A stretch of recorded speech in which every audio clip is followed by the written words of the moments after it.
In 1919, he hit 29 home runs and was sold to the New York Yankees. A 3-run home run for Buffington. The Yankees now lead it by a score of 3-2. Bill Lee is now going over to a couple of the Yankees, and there they go again. Ball hits it to deep left. That might send the Yankees to the World Series. Varitek and A-Rod going at it. Roberts is going. Posada's throw. Roberts safe. And what can I say? Just tip my hat and call the Yankees my daddies. Welcome to Fanbase, a deep dive into the greatest rivalry in sports. I'm Brian Shackman. This is John Senecal. We had so much fun talking about our three favorite and least favorite Yankees, and we got into such good conversation. Yeah, right. That we decided, Definitely got this is a different conversation. I was really loved hearing some of your takes, especially when it came to Jim Leyritz. I think that was the most interesting one. You were all about the lefties with the pitching. I did. I loved Guidry and Righetti. So we thought we would break it up and now do the Red Sox, flip the script, our three favorite and three least favorite. And then obviously you can get in touch with us. What's the Twitter handle? Is it at Fam? Do you even know it? Do you even know it? Podcast Fanbase. Yeah. So you can chime in with us and let us know what you think in terms of our list. Since you started first with your team, can I start first with my team? Absolutely. You want me to go positive or negative? Let's start with positive. Okay. So my three favorite Red Sox of all time is in no particular order, and I'm just going to give you two quick honorable mentions before I even start. I loved Lee Smith and I loved Bill Miller. Bill Miller was only there for a short time. Lee Smith used to walk out from the bullpen, and literally, it took him 10 minutes to walk to the mound. And he cast a shadow in every direction. He took his sweet blank time, and I thought it was Lee awesome. Smith was awesome. He was a mountain of a man. I just loved him. Can you imagine standing in against him? He's like just a scary looking dude. Plus, Boston was like this awful racist city, and you have this African American who's just cool, and his teammates loved him, and he took his sweet time walking to the mound. I loved it. He didn't care. So there's three that are my favorites. Two are directly related to my Lee childhood. Smith is honorable mention. Yeah. That's a solid. Absolutely. So my first two I'm going to sort of talk about together because they are two players that I idolized as a child and honestly close to hating as an adult, right? So these guys, I had only a couple posters on my wall. Okay. I had Cam Neely. Yep. I had Wade Boggs, and I had Roger Clemens. Right? Wade Boggs, to me, was part of that 80s crew, and I've said it before, when Larry Bird got the ball, you thought he'd score points. When Cam Neely got the puck, you thought he'd score a goal. And when Wade Boggs came to the plate, you thought he'd get a hit. And just the whole thing, Sports Illustrated did this great article on him when he was at the height. He spent 5+ years in the minors, worked his way through. He had all these crazy habits between the chicken and the Hebrew letter when he went into the batter's box. I mean, all these incredible habits. But there was something magical about his ability to get on base. And so and his batting titles speak for it. I mean, I thought if anybody could have hit 400, it could have been him. He never did it, and Rod Carew came close. And he had close. such an interesting stance too, and that was another thing about Mattingly we talked about. He was one of my favorite Yankees. He had a very interesting stance too. He kind of hugged the bat in and crouched down. Yeah. And Boggs did that where he hung the bat out over the plate. Yeah, and he was more of a rhythm hitter. And he used to shake himself. Yep, very distinct batting stance. And that's by the way, that's what's so awesome about baseball is that there are particular messages now. Like now they want to make sure all your weight is on the outside of your front foot when you finish. Or there's all these they say that you watch people play. If you're a righty hitter, your right foot has to be on its toe directly when at the point of contact or off the ground. That's how you generate your power. But the one thing I would say about baseball swings is that they're all like snowflakes. They're all different, and you do what works for you. There are some essential things you need to do, and they both Mattingly and Boggs had very distinct swings. It's funny because when you coach a little league or whatever, like I've coached a bunch of little league, and you can never really tell kids to watch major league hitters hit, right? Because 95% of them are absolute mess until their swing starts. And then it's so fast, a kid at that age can't even process what exactly is happening and bringing your hands in and keep your elbows in and keep your hands back and make this. Another Yankee, Gary Sheffield. You can't say watch him. He had the fastest hands in the history of baseball, and he had the biggest hitch of all time. Right. Julio Franco would have his hands over his bat over the top of his head. And it was crazy. So that's what's cool about it. But Boggs, and as I came into adult consciousness, I realized he was just a bad guy, and like that was tough. I don't mind like the drinking. The women. I mean, listen, they all sort of did the women thing, but there's something about him that really soured me, and then he bounced around, and I didn't like him. So when you say bounced around, he went to the Yankees. Well, then he went to Tampa. And then he went to Tampa, got his 3,000th hit. But, I just felt like he got soiled. He didn't get soiled in my mind the way Roger Clemens did. I mean, Clemens, I've said Clemens this. soiled a lot of minds, I've told this story in 1986 when he started the season 14-0. I was 15 years old. We used to get 5 newspapers delivered to our house in the Boston Globe. All 3 of the kids were in the house. Whoever got to breakfast first got first choice of the newspaper, and it was always the sports page. And that was when the Boston Globe had the best sports page in the country. And I would go crazy reading. Anytime it was the day he pitched, there would be 2 or 3 articles. And imagine if you got a picture. Yeah, I mean, seriously. And if you didn't have color back then either, but, it was just, I used to read so much as I could. There's just no internet. Newspapers all I had. It's crazy how far it's come in an amazing, relatively short amount of time to go from a big chunk of paper that you're flipping through like half the size of this desk to everything in the palm of your hand in a matter of seconds. Right. And then some. And then content that you can access all the time. And content, instantaneously. And content that's being generated all the time. By everybody. Yeah, and we get one a day, and now you can go to the Globe, you can go to Barstool. It could be 2 dudes in their basement talking to you. Right, and it usually is. By the way, this setup is really cool, John. I appreciate that. It's really fun. I like it. It's a lot more fun when you can have something cool to do it with, too. Yeah, it is good. He's John Senecal. I'm Brian Shackman. This is Fanbase, a deep dive into the greatest rivalry in sports. So, Clemens, as a journalist, if somebody lies, they're done. I'm done with them. From Clemens to Lance Armstrong, whatever. And so I just think that the McNamee stuff where he threw him under the bus, I am not a fan. I'm done with Clemens forever. And even though I think he might have been, top 5 pitcher of all time, I don't care if he never goes to the Hall of Fame. He's never going to the Hall of Fame. I'm never going to feel good about him. Now, the third one, real quick, is Pedro. And Pedro, I might rank number 1. And there's pretty clear reason is that when he was at his best, outside of Koufax, in my mind, outside of Koufax and maybe Kerry Wood on his best day, I don't think there's a better pitcher ever to walk the earth. No, and nobody could touch him when he was on. Nobody.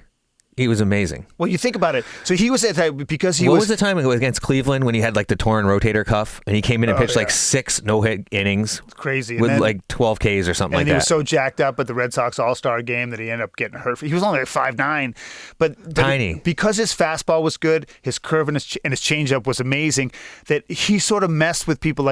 He was one of the few pitchers where you truly didn't know what he was going to throw. Yeah. And if you don't have any idea what someone's going to throw and they're good, you can't hit that. It's like Maddox. Right. I mean, he's another one that you can do that with. Although Maddox's fastball isn't as good. Is like that is Greinke. Greinke's kind of like that, and he's kind of over exaggerated it now with the whole 68-mile-an-hour pitches and all that crap. But he's made a career out of people missing. Right. He just doesn't throw overpowering. He's always been kind of just. Listen, but if you can go 88 to 68 with the same motion, you're going to strike people out. Absolutely. It's a little scary, but you're going to strike people out. And Pedro, here's the last thing I'll say. He changed everything. When Dan Duquette got him and he came, it just, the vibe of the team, he was now he wasn't great with the media and he did what he wanted and he was a pain in the ass, but he was the best. But he was also one of those guys that you expected to win when he went out, which is great for a team. Every team wants that. And he would have had probably 30 more wins if they had a better bullpen. I know a lot of pitchers can say that, but I remember game after game where he left with a lead and it got blown. I think Pedro, his flair, he electrified who blew most Boston. of his save? It wasn't El Guapo, was it? No, El Guapo was actually pretty good. I mean, it could have been anybody. Choke? No, I think he was before Papelbon even. They blew games. I mean, Flash Gordon, which I'll talk about him in a few minutes. Let's go to your list because we got to rip through this stuff. For our favorites, right? All right, so I'm going to go with my first one on the list, Tim Wakefield. And the only reason of that is because he gave up the home run to Boone. Is that the only reason? That's the only reason. I mean, he has longevity, and he was out there, and he made a great career, and he's a bank spokesman around here and all that. But, I mean, what else can I think? My wife loved him, and I just think that it takes guts to go out there and throw 68 miles an hour all the time, and he did. He lasted a long time. And the other thing you got to like about him is he's one of the few in the history of the game that perfected that pitch. There's not many. One just passed away. Yeah, and then there's oh my God, it's killing me. What's his name? He used to pitch for the Mets. Dickey, R.A. Dickey. Oh, yeah. He didn't last too Charlie long. Huff. Yeah, Charlie Huff. You know, there's a handful here and there, but to use that as your weapon and make it in 17+ years or whatever is pretty amazing. impressive. Yeah. But I'm going to throw him up there for the Boone home run. Yeah. Okay. Listen, I remember that's 2003.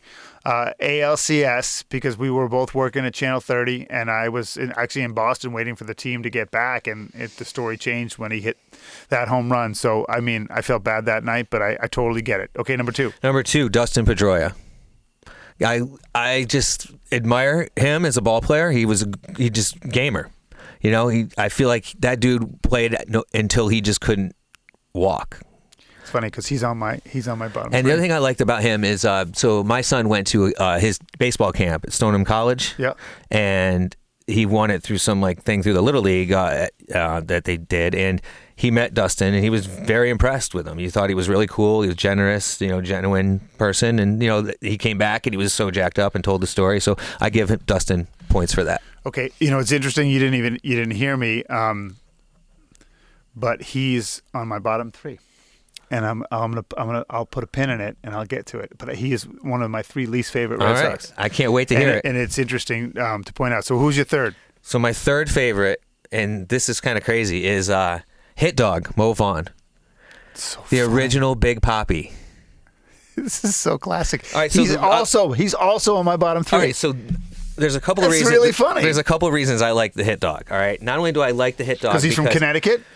That he was a great ball player, dude. Listen to his numbers: 1,620 hits, 328 home runs, 293 batting average. He just didn't play long enough, right? Didn't play long enough. But stole money from the Angels. Yeah, stole money from the Angels. Played for the Mets. Yep. One of my favorite memories of Mo Vaughn, other than trucking that guy who charged a player one time, charged the mound one time. He trucked him before he got there, coming from first. Is when he played Darren Bragg in high school football? Yeah, I think was that Bragg who he trucked? No, there was a famous. I think Bragg went to Taft, and Mo Vaughn went to Trinity Pawling, and they played football together. And I think Mo Vaughn broke his leg. I don't know well, speaking of legs, this leads me to the next thing. My favorite thing of Mo Vaughn, his DUI arrest at the Foxy Lady and overturn, where he got banged up at the strip club and then hit the car parked on the side of the highway, and his attorneys basically just get him out of it. Yeah. And he winds up paying nothing. And I found the article, and it was great. And some of the stuff is just so great. All he does is winds up paying like $100 fine. That's it. Hammered coming out of a strip club. Hammered. And basically, I remember watching this on Court TV. This is back when it was kind of sensationalized. Yeah, it was oh a my big God, deal. we're inside a court. We can watch this happen. And the poor state trooper that was 23 years old, responding on the graveyard shift to Mo Vaughn. Just doing his job. Found him in the street, banged up, passed out, couldn't even, they said what he said, they asked him his alphabet, and his third try, he finally got close, and it was ABCDCHLM. So, and there's a lot of other good things around here. How he circled the courthouse after his acquittal in his limo, waiting for his lawyers to finish the press really conference. Funny. But he gets off, but his lawyers just dressing this poor cop down. And I'm watching this in court TV. I'm like, this poor guy. No, it's just not right. His bad knee, and did you know he had a bad knee? Did you know this? Did you know that? And the kid's just like, guy, I'm just trying to get through the night. I just want to get off the night shift and get my pension in 20 years. That's it. Get off my back. So I put Hit Dog in there. That is phenomenal. I mean, this is phenomenal. So we're going to transition into our 3 least favorite Red Sox, and I've already mentioned all 3 of them. Flash Gordon, and I'm going to rip through. A Yankee. Yeah, I just didn't like him. I don't know why. I just didn't like him. I don't know, was the attitude or whatever. I just never could. And there's a lot of closers like that. Like Keith Falk didn't like him either. But no, I wasn't a big fan of Flash. Falk. Bothered me a lot. Now the Mo Vaughn, the thing that I covered the NHL in the late 90s, and it was really fun in some respects, but it was also peak NHL where they made a ton of money. They were on TV every night, and the guys went from being really nice farm boys to being arrogant jerks. And I think Mo Vaughn just I just don't think he was that. He got big league. It's just too much, and he was too cool to the media, and just I think he thought he was bigger than he was, and that bothered me. Did he have big diamond earrings? Yeah, he had all that stuff going, and they didn't really do anything, right? So they weren't even that good, right? And so it bugged me. And he was like the arrogant person on a bad team, right? And for me, like, it's hard to find a lot of guys on the Red Sox that I really, really didn't like. But and everyone loved him. And I just was like, why don't I feel this way? And I just didn't feel that way. Because he was the hit dog. So the other one is Pedroia, which is really interesting because I remember with, who's the guy, the morning director at NBC 30 who's still there, big guy, Jason Hendry, yep. So I remember when they called up, in late season call-up, they called up Pedroia before his full rookie season, and he hit like 1-0. Like, he was terrible. And He got Mike Trout at his first time up. And I'm like, this guy isn't going to make it. He's tiny. He stinks. He can't hit. And I remember Jason Hendry, who was a high school baseball coach, said, listen, this guy's good. You got to shut it and wait. And like, I remember Hendu said that, and I was like, whatever. And then the next year, I think he started off really bad again, and then he ends up winning, I think, Rookie of the Year. Yeah. And he has this incredible... He won an MVP too, right? Like, outside of Altuve, to be that size, to be 5'6", and to generate that kind of power and play that hard is amazing. Like, he is a competitive athlete that you have to respect. But I will tell you, and this is tainted by the media, I covered the All-Star game when Justin Masterson made it. I think it was, I want to say 2013 when it was in New York. And it was like a 95-degree day. And it was one of the worst days of journalism I had because my interviews stunk and I put together a terrible piece. But like, he was such a jerk. Like, and he was so rude. Pedroia? Yes. And you couldn't have been ruder. And he's the kind of guy that I think he's got a reputation with everyone in the media for the most part, that if he tries to make nice someday in his career, maybe he'll ride off into the sunset, but it's such a hypocrite because he was awful to reporters and he never wanted to talk. And maybe like it's the Belichick thing, was that you have to be hardwired that way to be that good. I mean, to be 5'6" and be that good, maybe he's just missing a gene here that is I whatever. don't think he's officially retired either. He's never going to play again. He's still on the 40-man roster. That's what I thought. Yeah, but he's not going to play again. They're just trying. He's in the last year of his contract. So this is how much he doesn't want to retire. He's like Ellsbury. He doesn't want to retire because he doesn't want to give up the money. Well, I wouldn't either. No, I'm just saying. But that's the only reason why he's never going to play again. So he's probably thinking like, hey, listen, he got hurt. He played through it. He earned the money. I don't listen. He signed Pablo the contract. Sandoval. It's the way the world works. I mean, he deserves the money because they gave him the money. I'm not arguing that. You shouldn't give it back. But I just feel like in this world, I don't know. At my age, when I've talked to people, I think you can be great and still be good. And he's, maybe he's good to his family and his kids and whatever. And I respect him a ton. But like, I just don't like him. Yeah.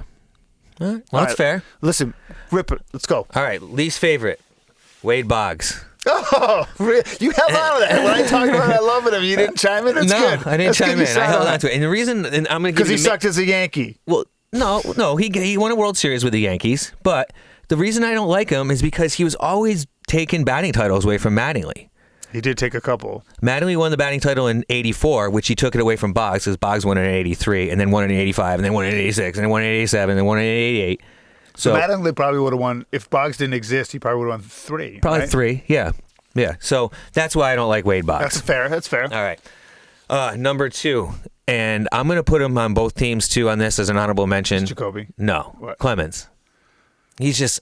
so we got that in common. Yes, he just drives me nuts. And the quick story behind that is I met him at a baseball card show when I was like 12. And I was in the back of the room. He was supposed to come there to sign autographs with Todd Benzinger. And I like Benzinger, by the way. Yeah, he was a good dude. And he played for the Reds too, I think. Uh-huh. And my dad and I were standing in the back of the room, and he just walked in, was standing next to us. And like I looked up and he's like, "Hey, I'm Roger Clemens." And I'm like, "Oh, hey, and I shook his hand and he said hi to me, and I was like I don't know, like 13 or something like that. And I thought it was like the coolest thing in the world. So why do you hate him? Because everything after that. Well, he wasn't very good as a Yankee. The needles in the butt in Toronto.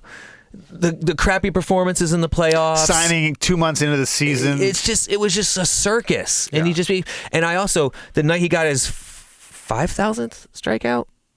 Did he have 5,000? Well, it was whatever. He had a big night. He was on a charity golf thing, and I had to follow him around for like 6 or 7 holes, getting video of him playing chairs. And he was really nice. He was a really nice dude, and I wished him luck and this and that. And we also did a story Kevin Nathan and I did with him, and because he was working with Under Armour, and he said good wishes to my nephew for his birthday. That's cool. So it was really cool. cool. Why do you hate him? But he just turns everything flip script. It just turns everything good bad. Yeah, you don't have to argue with me on that one. You know what I mean?